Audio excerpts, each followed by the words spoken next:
Panel, those who don't learn from history are bound to repeat it. And instead of teaching history, opposition feed us a selective lie designed only to shift the blame. A couple things in my speech. First, extensive responses to what we've just heard from O1, then explaining you as to why we get more historical transgressions on their side of the house, finally explaining to you how they didn't sufficiently respond to our arguments and why that was damaging to their case. Firstly, let's get engaged with some extensive responses.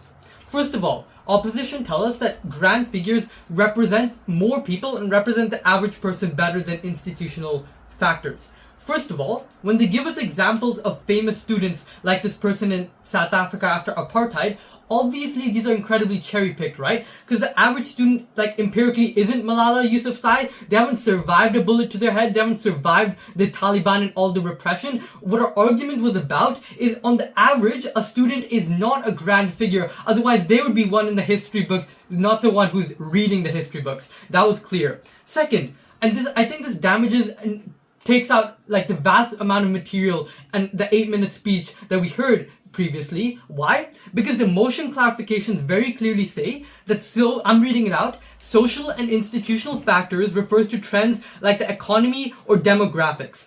If you don't know what demographics means, it refers to the study of populations. Populations is possibly one of the most things that represents society and individuals. So I'm very unsure as to why they say that institutional factors can represent the population when demographics by nature are a study of populations and individuals. I think they need to recuperate and, by second, completely shift case and strategy, because by now most of the case doesn't really apply.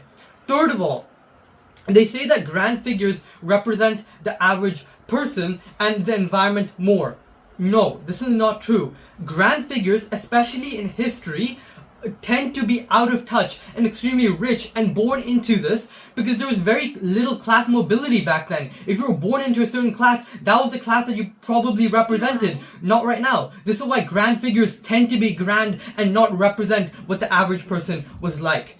But, like, finally, we're literally teaching about the economy on our side of the house. The economy is probably one of the best ways to understand why people acted in certain ways. If I don't have much money in my bank account, I am likely going to turn to more radical approaches, such as what happened after the First World War and what led to the Second World War and the rise of Hitler.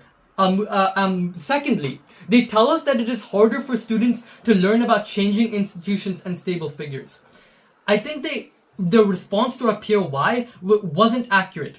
We told you that most historians agreed that even if Hitler had died in that mustard gas attack in World War I, World War II probably still would have happened. There would probably be another bad leader in Germany because of the social and institutional factors that exist. Why is this damaging to their case? Because when they tell us in response to their POI that, if Hitler didn't do it, we would just analyze the other German leader who did these harms, that doesn't work, because when they analyze this individual, they're analyzing the different aspects of their personality, such as, I don't know, whether they're gay or not, or what their family looks like, or like all arbitrary factors, when the common thing is that all of these leaders would have led to war symmetrically, and the only binding and unifying thing between them is the social and institutional factors that we explained. Yes, I'll take a point if you want to engage now.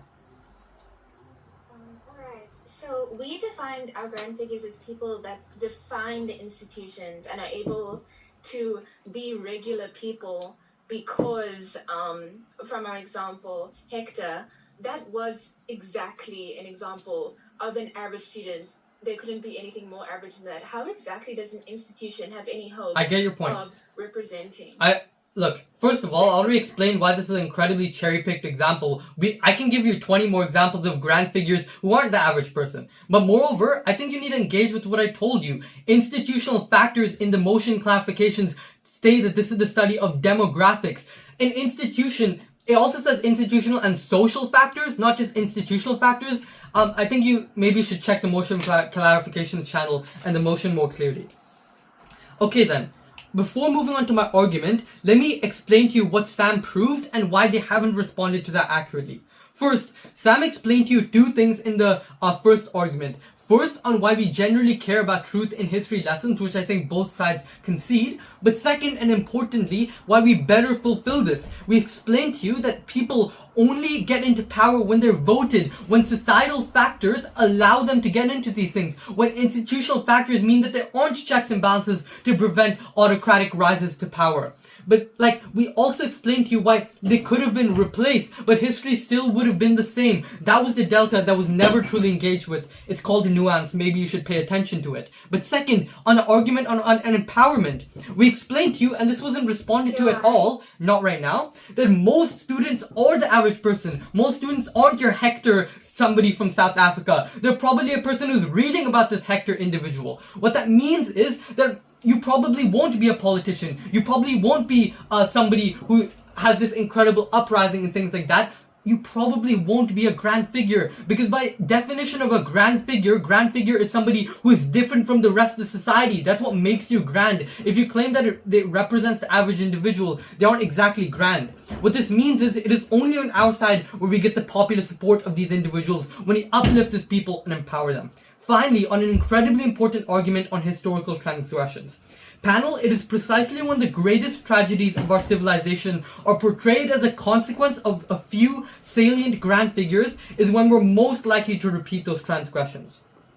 Okay, what does this look like in framing? I think Sam already talked to you about this, but it is when we teach about the Second World War, we don't say that it was solely caused by Hitler's invasion of Poland. Rather, it was caused by the economic and polar deprivation and the political radicalization that was caused by the Treaty of Versailles. First, two burdens here. First, why do people accept these mistakes, or at least in part due to their complicit social faults? First, you realize that this disaster was caused by the general public, not just individuals that were high up and grand figures. We get this realization that people voted in Hitler democratically. He didn't just coup his way into government. This makes people, first, understand that evil can come from uninformed individuals, which is relatable and transferable to students right now. But second, it makes you more vigilant. People can no longer claim, I will be fine because I don't see a Saddam Hussein leader anywhere, because you understand that people will adapt and they'll increase in the amount of radicalization that occurs.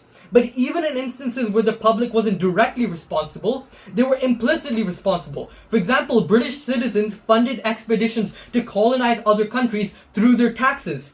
What is the modern day implication of this? When people get polarized and absolve themselves of guilt because, I didn't cause Israel bombing other countries because I didn't vote Trump, you can no longer do that on our side of the house when you realize that, I'm drinking Coca-Cola or I'm drinking Starbucks, which funds Israel. You're more likely going to realize these and look inwards and reflect on these things. But second, people are less likely going to repeat this. Because panel, no evil person ever grew up thinking they would reach that level of violence and crime. The fact is, the Holocaust wasn't enabled because Hitler hated Jews. It was because of the pre-existing anti-Semitism attitudes that led to the 25-point program and Kristallnacht.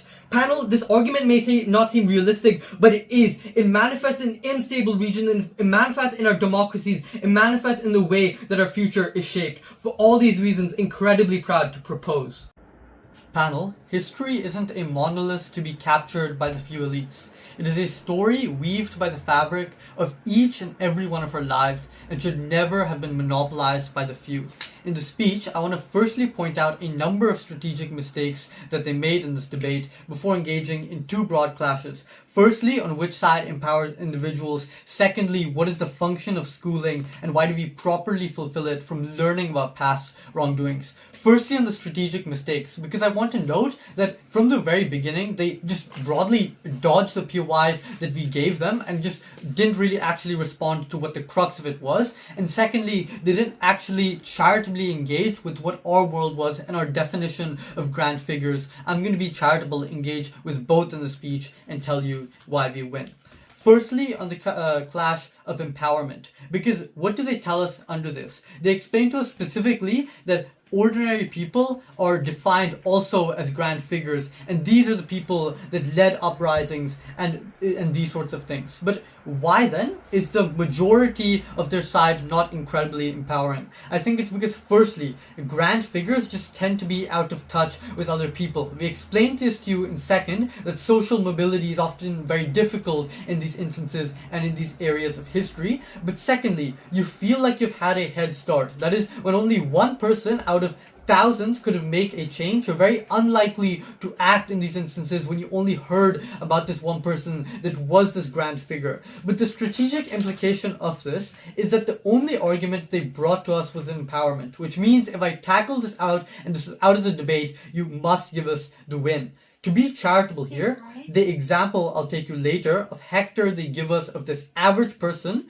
that likely exists in our world, because you need to understand how he got to power in the first place, right? Like, if this is the average person and represents the average person in this debate, we think that this is the same reason why the way in which they got to power also represents how the average person would fight and get into uprisings and like just generally create protests. We think this is the exact reason why it can be so empowering, where we understand how this person actually behaved and got into power and learned the social things that existed at the time. But secondly, we co-opt a lot of their impacts, because notice how the most crucial historical and grand figures that exist are also going to be broadly present in our world. That is, they're going to exist in things like statues if it's Martin Luther King, or it's going to be things like movies or books that detail, for example, Hitler in his famous book Mein Kampf. This is symmetric on our side. We accrue all of their impacts if they want to explain to us as to why they're so important. The weighing here is especially crucial, and they give it to us in 2 minutes of their speech, which we completely agree with, that history does tend to repeat itself, which means that 2 minutes of the speech is already out of this debate in third, because we agree history is important. We think especially it's important in status quo, when, in broadly speaking, most countries exist in democracies, or at the very least you can protest and the government is at least somewhat accountable to the broad majority of the electorate. If people do understand how it is the most effective way that they can set protest and that they can set things into motion against their government, we think this is incredibly important. On side opposition, maybe you understand what this grand figure did. It is only on our side you understand why it is that they truly did it. Before I move on to the second clash on schooling, yes, I'll take a point. Okay, so you say that you describe the average you lack a clear understanding on who exactly Hector was, and he didn't have any sort of rise to power. What type of figures can you actually define that have no mention of the other people that contributed to their part in history? Name one. No, but look, what our side has to defend is that whoever this person came to rise was because of the people around them, was because of all these other factors that existed. I don't think what you really understand what this comparative is. I don't care about Hector. If he represented the average person, then on our side, we understand it, that the way he got into power, it represented the average person, and then he probably did something good. We accrue that on our side as well. Okay, what do they tell us about like social factors and why it's ineffective? They say that social factors, like, they change frequently and it's very hard for a student to understand or to identify it because my world is so much different than it was 100 years ago. Two responses. Firstly, just because something is unique and foreign doesn't mean it's difficult to identify.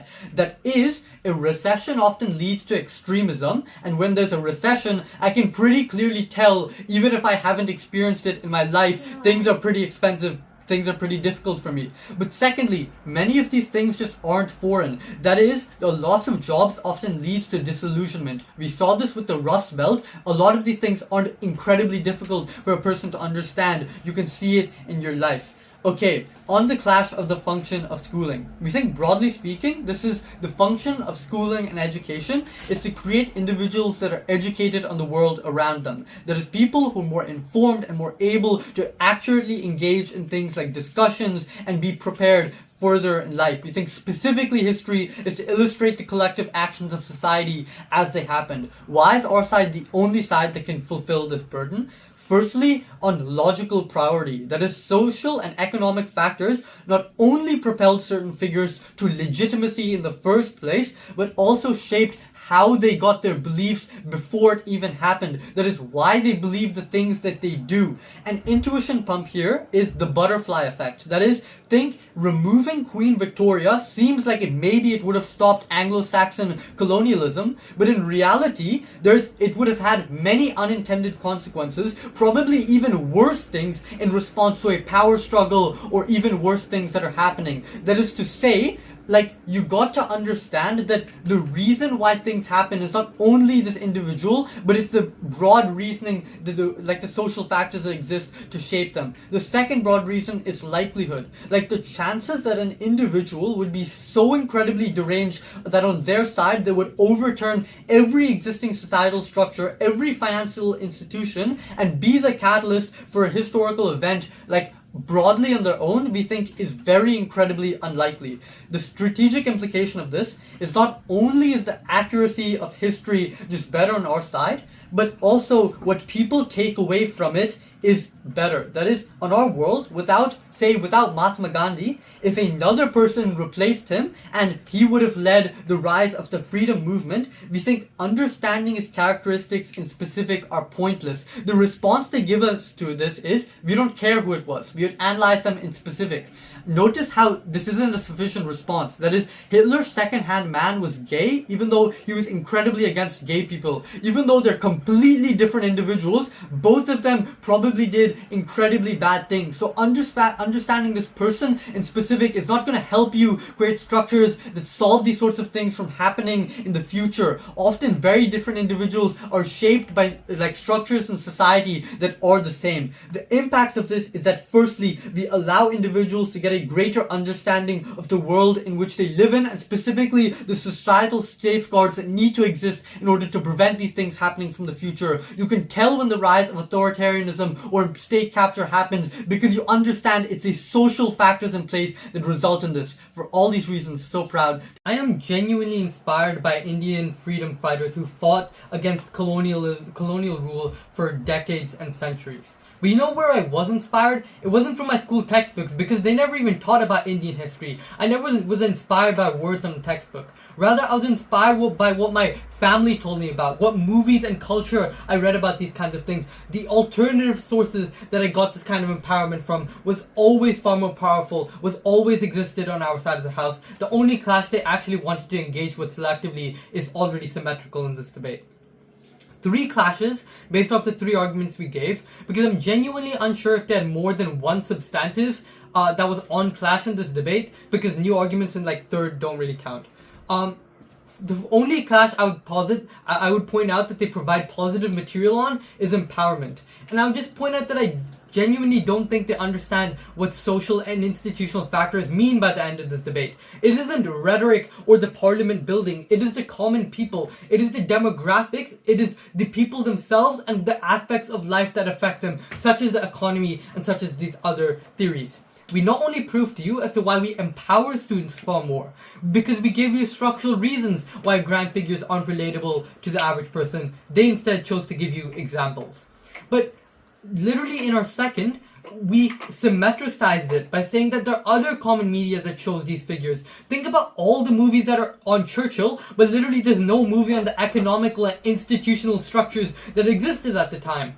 The only response to this is in 03, where they say that, but kids don't watch this. But presumably this debate isn't just about little kids. The motion clarification said it's about primary and secondary students, so the only response goes out the window.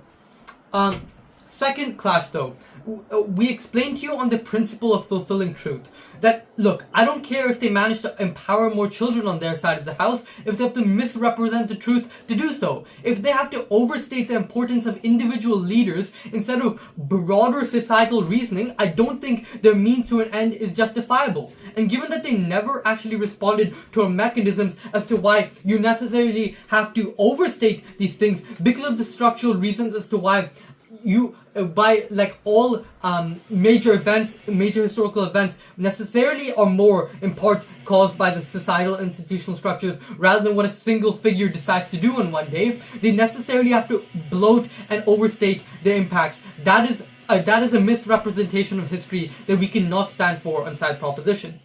But finally though, and this was important, because when they say that you empower people through these grand individuals, they never looked at the downside of that, which was that you have to show grand individuals who weren't very grand and like good. You have to show individuals like Hitler, like Mussolini. What were the harms of this? We explained to you in our third argument, which I'll point out literally heard no response through down their bench. It was that in regions that are unstable with weak democracies, they're far more likely going to slip back to autocracies because people never realized that the previous transgressions were caused by societal faults.